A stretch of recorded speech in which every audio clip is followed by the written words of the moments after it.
Senatarada Golaha Aqalka Sare ee Baarlamaanka Federaalka Soomaaliya ayaa maanta yeeshay kalfadhigii koowaad kulankiisa sagaalaad. Ajendaha ayaa ahaa ka doodista iyo ansixinta qorshe howleedka aqalka sare.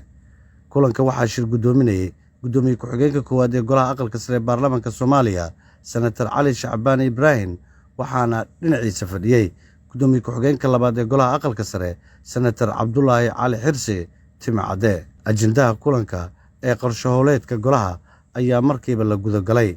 Senatarada Golaha Aqalka Sare ayaa fikirkooda ka dhiibtay, iyadoo qaar ka mid ah senatarada ay soo jeediyeen in dib loo dhigo isla markaana la soo akhristo, halka kuwa kalena ay soo jeediyeen in la ansixiyo. Guddoonka Golaha Aqalka Sare ayaa markiiba cod geliyay. Gudoomiye ku-xigeenka koowaad ee Golaha Aqalka Sare Baarlamaanka Federaalka Soomaaliya, Cali Shacbaan Ibraahin, ayaa natiijada ku dhawaaqay. maanta 29 aan koromkeena ku soo xaadirka hadda joogto 29 kaasi wax diiday ma jiraan, waa zero waaye, wax ka aaminsan ma jiraan, waa zero. 29 kaas marka aniga lagu daro waa 30 kiina way ogolaadeen. saas oo ansax noogu yaan jadeyni.